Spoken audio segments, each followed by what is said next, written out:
Mucho se habla de las habilidades, pero nunca se habla de la contraparte que son las dificultades. Mis padres lo único que notaron eran muchos síntomas de autismo. Yo tuve un retraso de lenguaje que empecé a hablar a los 6 años. Los niños no me querían porque yo no hablaba. Cuando iba a cumplir 12 años, me diagnosticaron TDAH. Me sentía muy solo en la vida, estaba con algunos compañeros, pues no era como esa cercanía que ellos tenían con otros. Me diagnosticaron retraso mental, discapacidad intelectual, un trastorno mixto de ansiedad y depresión, trastorno afectivo bipolar, esquizofrenia paranoide. Hola, bienvenidos. Aquí Javi López, una vez más de abromelon.com. Tenemos con nosotros hoy a Julián, un caso de altas capacidades, TDAH y autismo. Es decir, al menos una triple excepcionalidad. Y nos va a contar su historia. Bienvenido, Julián. Muchas gracias. Estoy muy agradecido de estar acá. Muchas gracias por la invitación.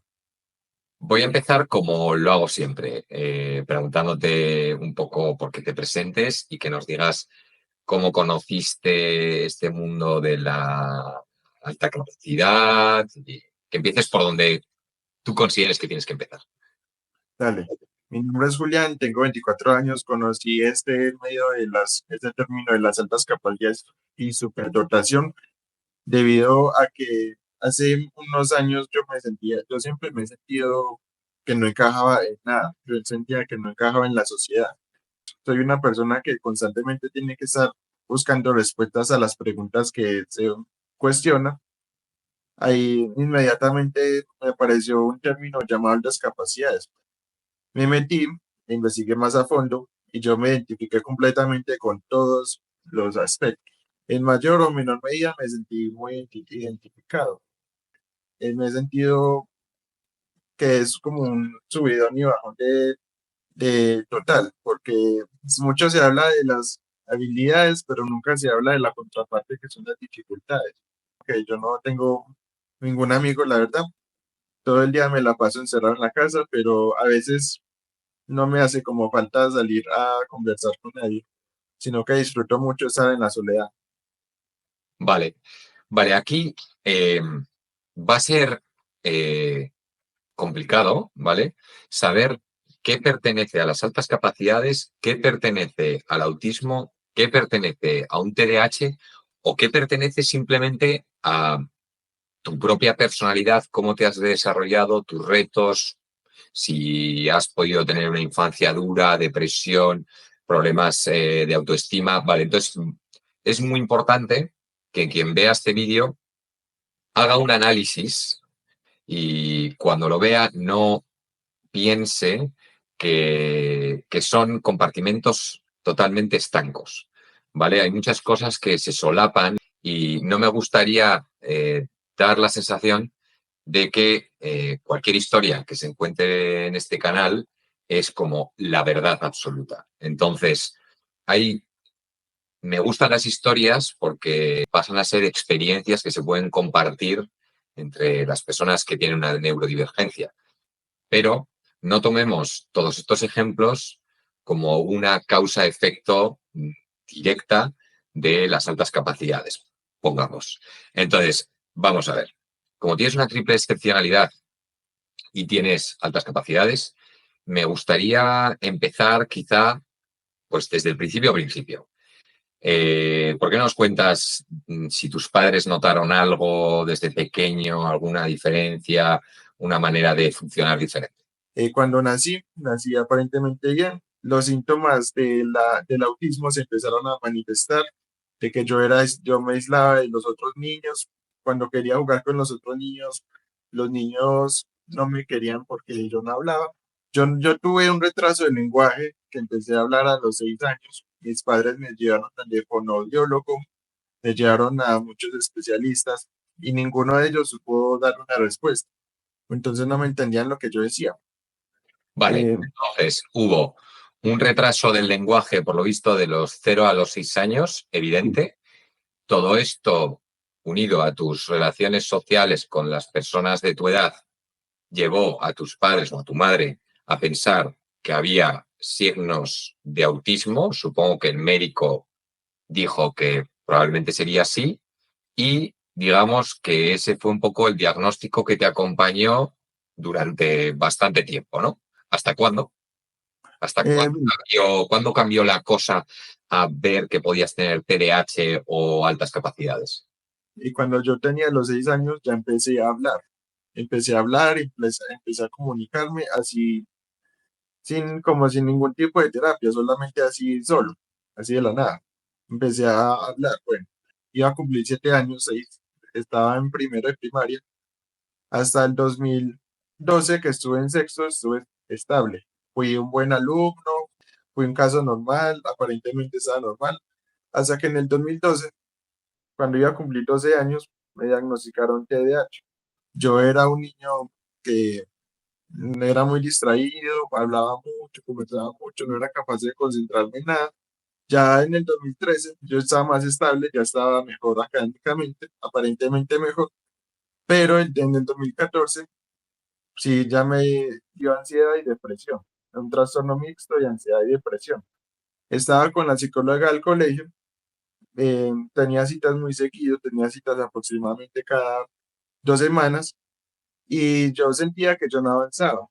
Yo sentía que no tenía como ese apoyo, la verdad, nunca sentí como apoyo, me sentía muy solo. Me sentía muy solo en la vida, no tenía amigos, mis compañeros, no, nunca tuve un amigo, la verdad. A pesar de que yo sí hablaba con algunos compañeros, pues no era como esa cercanía que ellos tenían con otros. En el 2015 empecé a mostrar más signos de autismo, empecé a mostrar más dificultades en la interacción social, que yo pensaba que era normal, hasta que me puse a investigar, pues, porque a mí me interesa mucho qué es lo que me pasa. Y un término llamado síndrome de Asperger. Yo me sorprendí, me interesó mucho el tema, yo me identifiqué mucho con los comportamientos y los signos del autismo y del Asperger. Para quien no lo sepa, TEA grado 1 o autismo grado 1 es lo mismo que el de Asperger, que está comentando Julia. Fui al psiquiatra, pero el psiquiatra no me diagnosticó síndrome de Asperger, pues que ahora ya es autismo nivel 1. Y el psiquiatra, el primer diagnóstico pues que me dio fue trastorno mixto de ansiedad y depresión, trastorno afectivo bipolar y depresión. Cuando pasó la próxima cita, me diagnosticaron retraso mental, discapacidad intelectual y me diagnosticaron predominio de pensamiento y rumiaciones obsesivas. Para mí eso fue un golpe muy extraño porque la verdad, lo único que le había comentado el psiquiatra era de que a mí yo tenía mucha desmotivación, no estaba motivado para nada, tenía muchos problemas de atención y por ende mi rendimiento académico estaba muy bajo. El psiquiatra puso en duda tu inteligencia y ¿no habías destacado ya en algo en el colegio de alguna manera con alguna habilidad especial que tu madre pudiera decir? Pues, ¿y cómo explicas esto, no? Nunca, nunca, nunca demostré habilidades excepcional ni en mi infancia ni durante la adolescencia. Todo se ha ido desarrollando con el pasar del tiempo y me parece algo muy extraño. Y se me fue desarrollando un poquito, poco a poco, con el hiperfoco que me daba por 2 semanas y ya después ya me sentía demasiado desmotivado, no sentía motivación en absoluto. Sí, bueno, voy a hacer un parón. El típico hiperfoco de 2 semanas, tengo entendido que es bastante común en rasgos de TDAH, en donde hay mucha focalización. Lo que pasa es que aquí se mezcla bueno, que también puedes tener autismo, entonces ese hiperfoco igual es más específico y junto con unas altas capacidades que también tiene un hiperfoco, pero normalmente dura más. Entonces, bueno, aquí se mezclan muchas cosas que es complicado de saber cuál es cuál. Pero sí. Vale. Entonces, no me identificaba con ninguno de esos diagnósticos. Fui yendo al psiquiatra y a la siguiente cita me diagnosticaron esquizofrenia paranoide. Para mí fue un golpe muy extraño porque yo nunca me sentí identificado. Al pasar de los meses, de una u otra manera me sentía muy mal emocionalmente, mucho estrés en el colegio, a pesar de que el colegio donde yo estudiaba, los profesores eran muy chéveres, muy bacanos, pero usted sabe que la depresión es muy compleja. Bueno, cuando me gradué, al pasar de los años, me diagnosticaron autismo, un autismo que aparece en la historia clínica como autismo atípico o de nuevo TDAH y ya, esos fueron los diagnósticos aparte de la ansiedad y del TOC, ya oficialmente. Bueno, todo fue pasando y yo me sentí más identificado con el diagnóstico. Y por fin había como tenido el diagnóstico que yo había pensado, que tanto había pensado, pero en el 2021 tenía más dudas de superdotación, me identificaba mucho con todo, pero no tenía como muchas habilidades excepcionales en ese entonces. Ahora mismo he tenido muchas más habilidades excepcionales. Tu historia se parece a la mía en cuanto al desarrollo de las habilidades. Sí es verdad que yo de pequeño, con las matemáticas, siendo muy pequeño, igual a mis padres o alguien podría haber observado que se me daban muy bien, pero en general diría que yo he sido un estudiante muy normal y nadie me ha colocado donde los inteligentes, ni yo he percibido que haga nada excepcionalmente bien. De hecho, a menudo he dicho, es que nada se me da bien, bien de verdad. No es algo que he repetido a lo largo de toda mi vida. Tenía que ver con el autoestima. Y el autoestima hace muchísimo, hace que no exploten esas capacidades y hasta que no me he hecho más mayor y he mejorado mi autoestima, o no sé si ha sido por mejorar autoestima, pero desde luego hasta que no me he hecho más mayor, no han explotado esta supuesta superdotación que estaba ahí latente, o es que algunas superdotaciones explotan más tarde. No sé lo que ha sido, pero a mí también me ha sucedido. Entonces, en eso estoy de acuerdo en que no siempre es evidente, ¿vale? Lo que sí. De hecho, a mí también me sucedió, exactamente me sucedió lo mismo. Cuando yo era adolescente, yo me cuestionaba cuáles eran mis dones, cuáles eran mis habilidades, pero con el pasar del tiempo sí se han desarrollado mucho. Bueno, las veces que he ido de neuropsicólogo, los neuropsicólogos no han sabido cómo orientarme o cómo qué respuestas darme ante mis preguntas. Debido a que mis preguntas supondría que no han tenido un caso similar al mío, supondría eso. Tu caso parece difícil porque hay muchas cosas, muchas neurodivergencias. No es la primera persona que conozco, porque he hablado ya con muchas personas que tienen superdotación y tienen hijos con TEA o TDAH o todo a la vez, y pasar por psicólogos y psiquiatras y ir dando un poco tumbos hasta que más o menos encuentran lo que les funciona. O sea, esto es algo bastante común. Entonces, padres, no desesperéis, pero saber que es complicado en algunos casos dar con un diagnóstico que finalmente encaje y solucione los problemas. A menudo hay que acudir a más de un sitio cuando las cosas se vuelven un poco complicadas y hay que trabajar, trabajar ese diagnóstico, diría. Claro. Por ejemplo, una de mis habilidades es recordar cada segundo mientras voy en bus, mientras voy caminando, lo recuerdo como una película, para dónde miré, para dónde, los momentos en que estaba pensando, recuerdo todo muy detalladamente. Y me llegan muchas ideas, es escribir frases acerca de la vida, de filosofía. Eso es como lo que más hago en el día, debido a que casi todo el tiempo sufro de falta de motivación. Me aburro muy fácilmente en las tareas, a pesar de que se me dan bien. No es posible como terminarlas todas, debido a la falta de motivación. Yo me identifiqué mucho con la ansiedad de la película Intensamente 2. Cuando la vi, yo ahí mismo pensé, ese soy yo. Lo Sí, conozco. sí. ¿Cómo se llama la película, has dicho? Intensamente 2. Ah, vale, vale, vale. Sí, del revés. Vale. Yo Entiendo. me identifiqué mucho con ansiedad y cuando yo vi la película por primera vez, a mí me dio mucha risa, porque me dio mucha gracia, porque simplemente decir perdón, hice algo, yo me identifiqué mucho con eso, a mí me dio mucha risa y todavía me da gracia. De hecho, yo les repito mucho las películas. Sí, sí, conozco la peli, es muy divertida. Sí, sí, ansiedad tiene un papel principal en la adolescencia. Sí, antagónico, papel antagónico. Total. Vale, y más cosas que me quieras contar.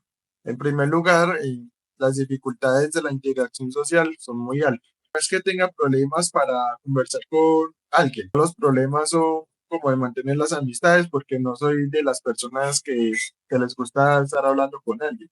Supondría que eh, podría enmascarar como una persona normal porque he aprendido los comportamientos, he aprendido cómo se relacionan las personas neurotípicas, por así decirlo, y me he dado cuenta cómo es que conversan, pero no es como mi tipo de personalidad. Yo prefiero ser una persona más solitaria. No me gusta estar hablando con casi nadie por WhatsApp. De hecho, hay algunos días en los que mi chat es vacío y que nadie me habla, excepto los grupos. Bueno, otra dificultad algo que quería comentarle. Soy una persona muy empática, la verdad. Yo trato de no llorar, pero siento que mi empatía es demasiado alta, que Oye, ¿y trabajas todavía no? ¿O sí? aún no trabajo, pero he tenido un proyecto en redes sociales con las frases, pero tengo que crear la página. Tengo aproximadamente casi 3.000 frases escritas desde el año pasado a hoy ¿Frases sobre qué? sobre la vida, sobre variado, muy variado, poesía, la vida. El fracaso inspira a quienes estén dispuestos a superarlo, a vencer. Y en tu familia, al final, estos rasgos de TEA, TDAH y demás, generalmente son genéticos. ¿No hay nadie en tu familia que tenga esos rasgos? De pronto mi papá sí tiene algunos rasgos, pero él no ha sido diagnosticado. Mi papá sí tiene muchos rasgos de autismo y de TDAH, pero nunca ha sido diagnosticado por un especialista. De pronto él ha enmascarado, de pronto, supongo. Vale, vale, sí, entiendo. O sea, es que generalmente es muy común, entonces me extrañaba que no lo hayas visto a tu alrededor. Ya me lo has más o menos dicho, pero ¿por qué quieres contar tu experiencia? ¿Es porque quieres ayudar? Cuál es el motivo? Los testimonios que han superado más dificultades son los que más motivan, son los que más motivan. Entonces yo quiero dar ese mensaje principal de que no se sobreestigme la superdotación. La superdotación mía no va a ser la misma en otras personas. Entonces ese es como mi mensaje. ¿Qué consejo le podrías dar a alguien que tiene superdotación o que vive una experiencia parecida a la tuya con el autismo o el TDAH unido? ¿Qué es algún aprendizaje que hayas tenido tú? Que se acepten a sí mismos, que se acepten a sí mismos. Yo sé que cuesta aceptarse uno mismo, pero una estrategia que yo utilicé para hacerlo es identificar lo que hay alrededor mío y lo que es lo que yo marcaría la diferencia, qué es lo que yo podría aportar. Uno siempre tiene que marcar la diferencia, uno siempre tiene que ser uno mismo. Esto aplica en verdad a casi cualquier persona, ¿no? Nos esforzamos mucho por ser como todos los demás, cuando, bueno, lo importante es ser más auténtico, ¿no? Ser fiel a lo que nosotros somos es parte de la vida, ¿no? Y si no respetamos eso, al final estamos como camuflándonos y enmascarándonos. Y de Claro, todas maneras, hay una frase que me gusta mucho, a ver, que dice, "Ah, recuerda que eres único, exactamente igual que todos los demás, que somos todos iguales también. Entonces, en nuestra unicidad está nuestra igualdad. algo que me pasa a mí cuando tengo ansiedad, no soy capaz, no me expreso como del todo bien. Ya, no, te entiendo. A ver, hay días y sobre todo en los test de altas capacidades se tiene muy en cuenta el estado anímico de la persona que va a hacer el test. No es lo mismo estar en depresión o estar alterado o simplemente estar nervioso. Ya afecta mucho. Yo cuando me pongo nervioso me bloqueo porque no hago más que pensar en por qué estoy nervioso. Y no es que me sienta nervioso, se me vea temblar, sino que mi cabeza está todo el rato pensando sobre lo que estoy pensando sobre estar nervioso. Entonces, Claro. entras en un ciclo en el que tu cabeza no está tranquila pensando. Esto es como cuando vas a una entrevista de trabajo y estás pensando, no digas una idiotez, no digas una idiotez, no digas una idiotez. No puedo salir de ese bucle y entonces te bloqueas. Y eso en los test de altas capacidades hay que tenerlo en cuenta. Espero que todo el mundo vea lo complejo que es este perfil y lo difícil que es evaluarlo y cómo a veces no es evidente. Y hay muchos riesgos de que la persona en este proceso pues sufra y se encuentre con diagnósticos de lo más extraños. Así que animo a todos los padres a que tengan paciencia con estos diagnósticos más complicados, que no son los únicos y que intenten aprender de los testimonios de otra gente que también lo vive así. Julián, me despido. Muchas gracias. Gracias por el tiempo. Agur. Hasta luego, Julián. Luego.